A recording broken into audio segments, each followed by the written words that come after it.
제목이 뭐냐면요, 하나님 자녀들의 결단. 우리가 누구죠? 그쵸? 예수님을 영접한, 예수님 어디 계시죠?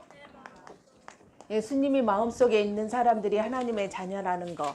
그래서 우리는 하나님의 자녀인데 어떤 결단을 해야 되는지 오늘 말씀을 보면서 여러분들이 결단해야 될 거, 내가 내 자신이 가정에서 또 학교에서 교회에서 어떤 부분들을 결단하는 해야 될 부분들을 찾아내는 그러한 시간이 됐으면 좋겠습니다. 전도사님은 결단하면 생각나는 사람이 있는데 그 대표적인 사람이 누구냐면 다니엘이거든요. 다니엘 1장 8절에 보면 이렇게 고백하고 있는 것을 볼 수 있습니다. 다니엘은 뜻을 정하되 왕의 음식과 그가 마시는 포도주로 자기를 더럽히지 아니하리라 하고 자기를 더럽히지 아니하도록 환관장에게 구하니. 그렇죠.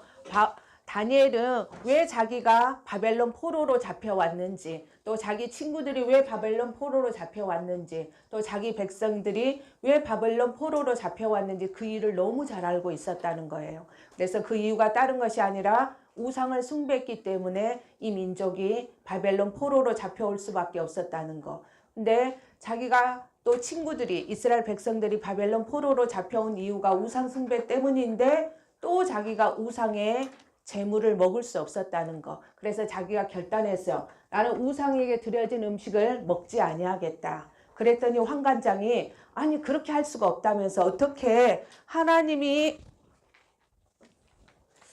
그렇게 할 수 없다고 했을 때 다니엘이 이렇게 이야기하죠. 10일 동안만 채소와 물만 우리에게 주라. 그랬을 때 저렇게 왕의 진미와 포도주를 먹었던 다른 사람들과 우리를 비교해 보자 이렇게 이야기했거든요. 그랬더니 하나님이 축복해 주셔서 다니엘과 그 친구들은 물과 포도주밖에 먹은 채소와 물밖에 먹은 것이 없었는데 더 아름다워지고 또 윤택이 나는 이러한 일들이 일어났다는 거. 또 하나님이 이렇게 결단하는 다니엘에게 그 나라의 모든 박수 술객보다 10배의 지혜를 주셨던 것을 볼 수 있습니다. 또 다니엘 6장에 보면 많은 사람들이 어떻게 하면 다니엘을 혼내줄까? 왜 사람들이 다니엘을 좋아하지? 왜 왕이 다니엘을 좋아하지? 이런 것 때문에 고민하고 있었어요. 그래서 뭐라고 했냐? 이 30일 동안 왕이 아닌 다른 사람에게 절하는 사람은 사자구려에 집어넣자. 이런 것을 했거든요. 그때 다니엘이 왕의 도장이 찍힌 것을 알고도 전에 행하던 대로 예루살렘을 향해서 창문을 열고 무릎을 꿇고 하루에 3번 기도했던 것을 볼 수 있다는 거. 그래서 다니엘은 사람 앞에 쓴 것이 아니고 환경 앞에 쓴 것이 아니고 하나님 앞에 섰을 때 하나님이 다니엘을 축복해 줬던 것을 볼 수 있습니다. 또 결단할 때 생각나는 사람이 오늘 본문에 있는 것처럼 바울이라는 거. 바울이 아덴에서 사역을 했는데 그 속에서 자기가 실수했다는 거.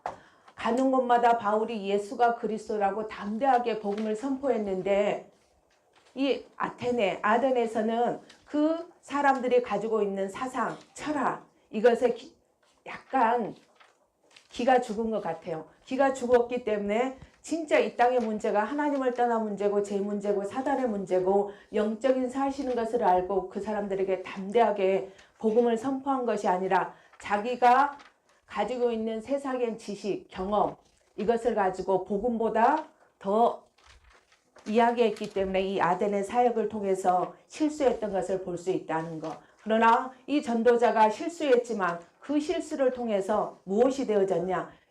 앞으로 나는 절대 세상적인 지식이나 지혜나 경험을 말하는 자가 아니라 오직 예수 그리스도와 십자가만을 알기로 하고 이것만을 전하는 사람이 되어야 되겠다. 이렇게 결단하는 바울을 볼 수 있습니다. 그래서 오늘 여러분들도 누구처럼 다니엘처럼 바울처럼 나는 무엇을 결단할 것인가? 가정에서, 학교에서, 교회에서 무엇을 결단할지 오늘 말씀 속에서 찾는 우리 렘넌트들이 됐으면 좋겠습니다. 오늘 보면 아덴에는 뭐가 가득했냐? 우상이 가득했다는 거. 우상이 가득했는데 이것을 보고 바울이 격분했던 것을 볼 수 있습니다. 그래서 아덴은 그리스 아테네. 그래서 이곳에는 뭐가 많냐? 신전이 많아요. 신전. 그래서 대표적인 신전이 어떤 신전이냐? 파르텔이라는 신전이 있는데 그 신전을 비롯해서 많은 신전이 있었다는 거. 그래서 300개나 되는 우상이 있었고 그 무엇이었냐? 신상, 형상을 만들어 갖고 우리가 학교 현장에 가면 있죠? 누구 있어요? 이순신 장군 신상도 있고 동상도 있고 또 유관순 누나 동상도 있는 것처럼 이 아테네에는 수많은 그리스의 신화에 나올 뿐만 아니라 자기들이 알고 있는 그 신을 만들어서 신상을 만들어서 3만 개나 되는 그 신상을 섬기고 있는 이들을 볼 수 있었다는 거. 그래서 이 사람들은 무엇이 발달됐던 도시였냐? 헬라의 문화와 철학이 발달되어져 있던 도시였다는 거. 그래서 전도사님이 학교 다닐 때 많이 배웠는데 네 자신을 알라. 소크라테스, 플라톤, 아리스토텔레스, 그 다음에 또 이따 나오겠지만 에피쿠로스, 제론 이런 많은 철학자들이 나왔던 도시가 아테네거든요. 그래서 이렇게 사람들이 생각했을 때 철학이 발달된 도시였는데 반대로 뭐였냐? 이 사람들은 드러나지 아니하게 뭐가 우상이었냐? 사상이 우상이었다는 거. 그래서 이 사람들은 그 사상이 지식이 우상이 된 도시가 아테네였던 것을 볼 수 있습니다. 그래서 아까 제가 말씀드렸던 것처럼 이 아테네에는 우상이 300개 그리고 신상이 3만 개가 있는 이러한 도시가 바로 이 도시였다는 거. 그래서 이 사람들은 자기들이 말하고 또 듣는 것이 항상 새로운 것들, 자기들이 이전에 알았던 것을 아는 것이 아니라 자기들이 이전에 알지 못했던 것을 새롭게 배우는 것, 그에 대해서 모든 시간을 썼던 것들을 이 도시의 사람들인 것을 볼 수 있습니다. 그래서 이 도시에 있었던 학파가 두 학파가 있었는데 에피쿠로스 학파하고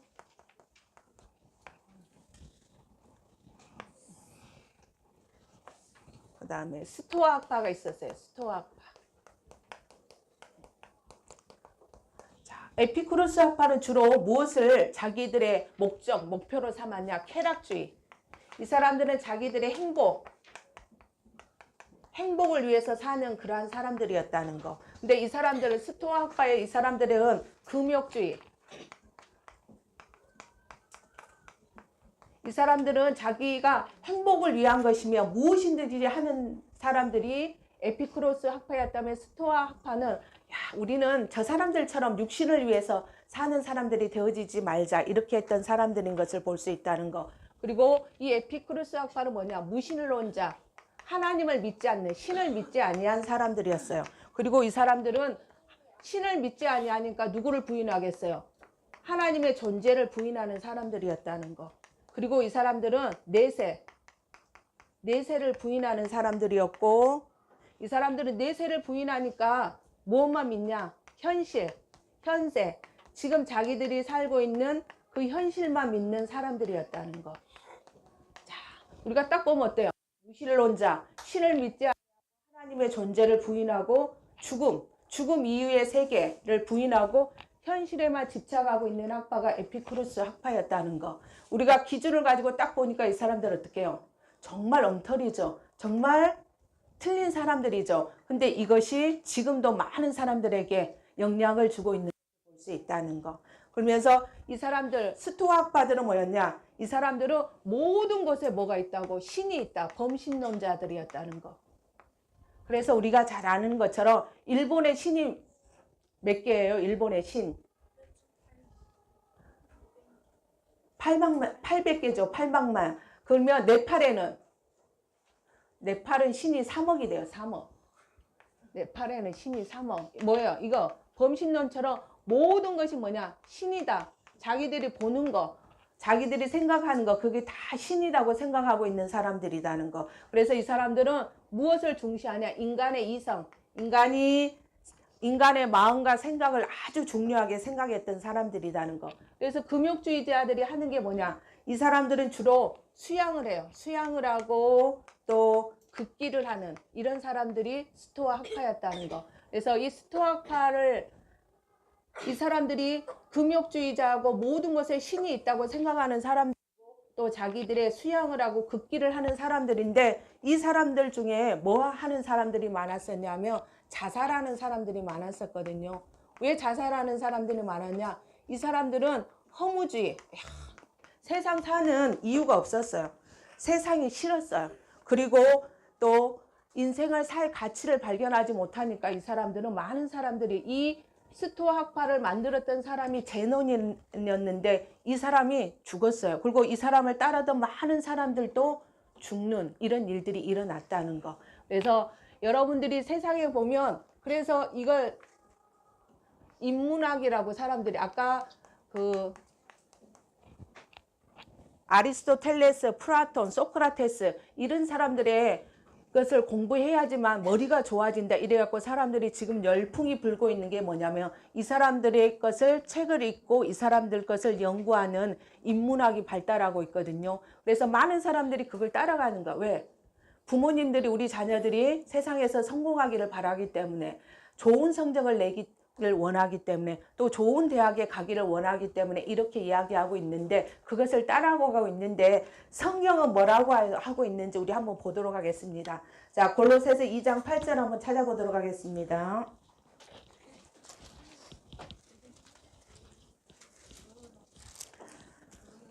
자, 전도사님이 가지고 있는 성경은 325쪽. 325쪽. 자, 325쪽. 자, 선생님들 같이 옆에 있는 랩런트들 좀 찾아주십시오. 자, 우리 같이 읽겠습니다. 골로새서 2장 8절. 누가 철학과 헛된 속임수로 너희를 사로잡을까 주의하라. 이것은 사람의 전통과 세상의 초등학문을 따름이요 그리스도를 따름이 아니니라. 그렇죠? 철학이 뭐라고요? 철학이 초등학문이에요. 초등학문은 무엇이냐? 초등학교에서 배우는 거.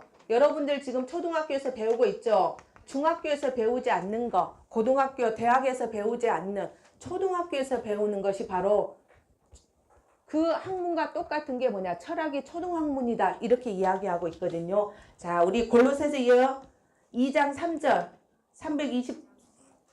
325장. 자, 골로새서 2장 3절 한번 보도록 하겠습니다. 같이 읽겠습니다.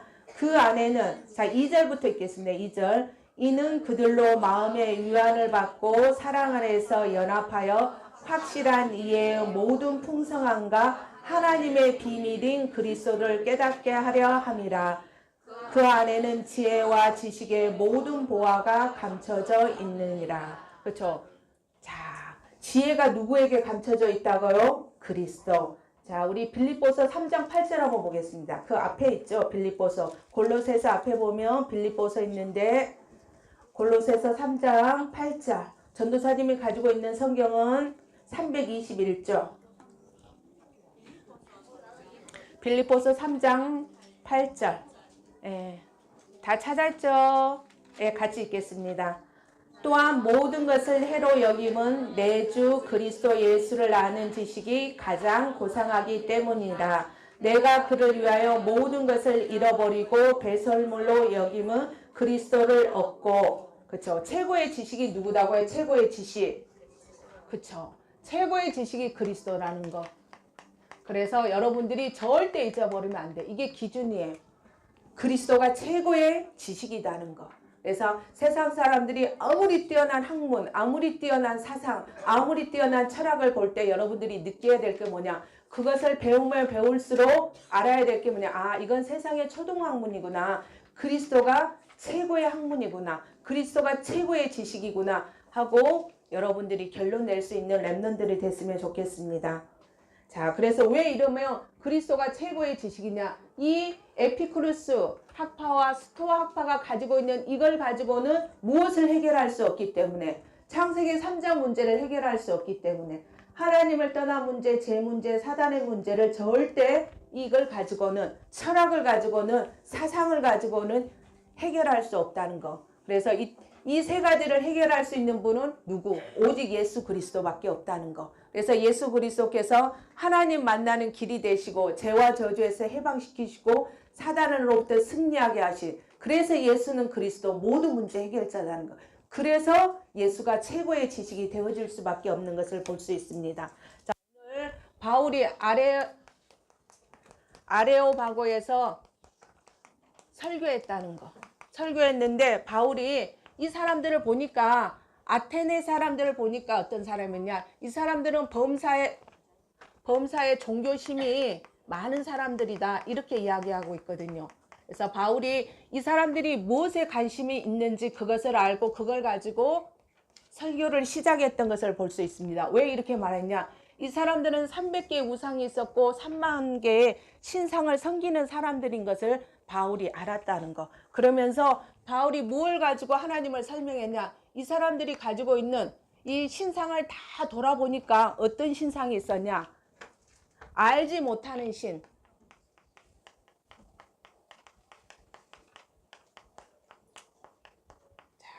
이 사람 어떤 분이 이렇게 이야기를 하더라고요. 전도사님이 찾아보니까 6세기경에 이 사람들이, 아테네에 있는 사람들이 전염병이 돈 거예요. 전염병이 돌았는데 사람들이 계속 죽어나가고 있는 거예요. 사람들이 계속 죽어나가고 있을 때 자기들이 섬기는 이 신들한테 가서 제사를 지내는데 이 문제가 해결이 되어지지 아니한 거예요. 그래서 어떻게 계속 제사를 지냄에도 불구하고 이 문제가 해결되어지지 아니하니까 그걸 가지고 고민하고 있었어요. 고민하고 있었는데 어떤 사람이 탁 일어나더니, 야, 우리가 알고 있는 신 말고 우리가 알지 못하는 신이 있을 수도 있지 않냐. 그럼 우리가 그 신을 만들자. 이래가지고 찾아낸 게 뭐였냐면, 알지 못하는 신. 우리가 알지 못하는 신이 있을 것이다.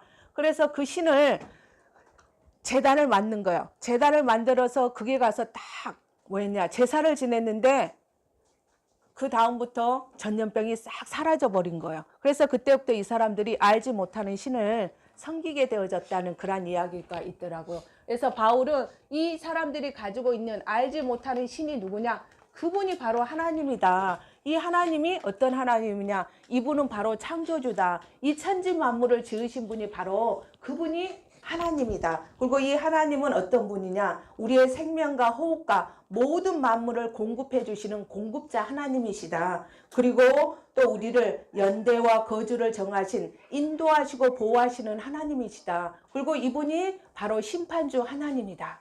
그러니까 사람들이, 이 아테네 사람들이 알지 못하는 신을 가지고 누구를 설명했냐, 하나님을 설명했다는 거. 그래서 당신들이 알지 못하는 이 신이 하나님인데 이분이 바로 창조주고, 이분이 바로 우주 만물을 섭리하시는, 이분이 바로 이 우주 만물을 통치하시는 그분이시다. 그리고 이분이 우리를 인도하시고 보호하시는, 이 아테네 이 학파의 사람들은 어땠냐, 신이 인간 세상을 간섭하는 것이 아니라, 인류의 역사를 간섭한 것이 아니라 멀리 계시는 하나님이라고 이 사람들은 믿고 있었거든요. 근데 바울은 뭐라고 말했냐, 멀리 있는 하나님이 아니라 우리 인간사를 생사화복을 주관하신 분이, 우리를 인도하시고 우리를 보호하시는 분이 바로 그분이 바로 창조주 하나님이다. 그리고 이분이 다음에 심판주이다. 그래서 이 알지 못하는 신을 가지고 누구를 설명했냐, 예수를 설명했고 부활을 설명했던 것을 볼 수 있습니다.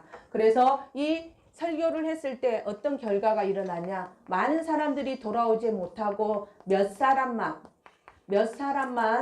돌아왔던 것을 볼 수 있습니다. 그래서 바울은, 전도자 바울의 실수인데, 아까 말했죠, 바울이 이 사람들의 문제가 창세기 3장 문제에 대한 확신이 없어서 처음부터 예수가 그리스도다 이렇게 이야기하지 못했다는 거. 무엇을 가지고? 철학을 가지고, 자기가 알고 있는 지식과 지혜와 경험을 가지고 이야기했다는 거. 그리스도보다 더 그러한 부분들을 말했다는 거. 그래서 바울이 이제는 이런 실수를 통해서 결단했어요. 나는 오직 이제는 다른 거 이야기하지 않겠다. 말의 지혜, 사람의 말의 지혜를 전달하는 그러한 사람이 되어지지 아니하고 전도에 미련한 것, 이것을 전하는 사람이 되어져야 되겠다. 그리고 내가 오직 다른 말 하지 아니하고 오직 예수 그리스도와 십자가만을 말하는 사람이 되어져야 되겠다. 이렇게 전도자 바울이 아덴의 사역을 통해서 자기가 실수했던 것을 통해서 결단하는. 그래서 바울이 이제는 이 이후에는 가는 곳마다 다른 이야기하지 아니하고 예수가 그리스도다. 십자가와 부활만을 말하고 자랑하는 그러한 사람이 되어졌던 것을 볼 수 있습니다. 이번 주 우리 렘넌트들이 해야 될 미션이 뭐냐? 자, 아까 결단하라 그랬죠. 첫 번째, 내가 집에서, 학교에서, 학교 현장에서, 교회에서 결단해야 될 부분을 말씀 속에서 찾아내는 우리 렘넌트들이 될 수 있도록 바울이 자기의 실수를 통해서 나는 이제 오직 예수 그리스도와 십자가만을 알고 자랑하는 자, 말하는 자, 전달하는 자가 되어져야 되겠다고 결단했던 것처럼 여러분들 삶 속에서 결단하는 그러한 시간들이 됐으면 좋겠습니다. 두 번째, 목사님 6월 9일부터 6월 19일까지 어디 가시죠? 10일 동안 가세요. 10일 동안 우크라이나 가시죠. 그래서 우리 렘넌트들이 이따가 2부 예배 끝나고 나면 기도문 줄 거예요. 기도문. 기도문 가지고 하루에 몇 번씩 기도하고 싶으세요? 2번이죠. 2번. 자, 2번씩 기도할 수 있도록. 그럼 내가 우크라이나 가지 않았는데 나는 이곳에서 뭐 하는 사람? 같이 선교하는 사람이 되어질 수 있다는 거. 그래서 목사님이 선교를 다 마치시고 돌아오셔가지고 우리에게 선교 보고할 때 여러분들이 야, 저 목사님이 보고하는 거지만 목사님에게 하나님의 하신 역사지만 누구에게 하신 역사냐? 나에게 한 역사다. 왜? 내가 같이 보내는 선교사, 가는 선교사, 함께하는 선교사로 기도로 같이 선교했기 때문에 하나님은 똑같은 응답을, 똑같은 축복을 우리에게 주실 줄로 믿습니다.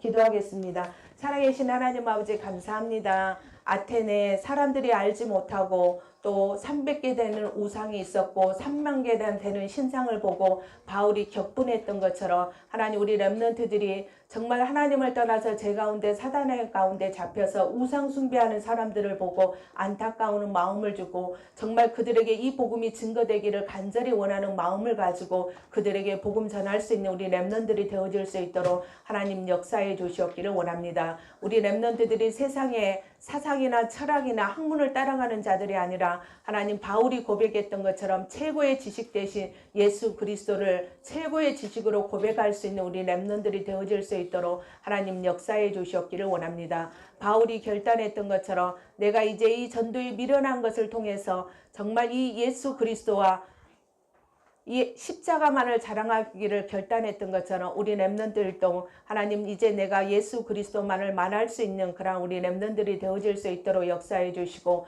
정말 기준이 내 것이 되어지는 우리 렘넌트들이 되어질 이를 결단할 수 있도록 역사해 주시고 평생 기준이 내 것이 되어지고 누리고 전달하기로 결단하는 우리 렘넌트들이 되어질 수 있도록 축복하여 주시옵소서. 주와 그리스도 되신 예수님 이름으로 기도합니다.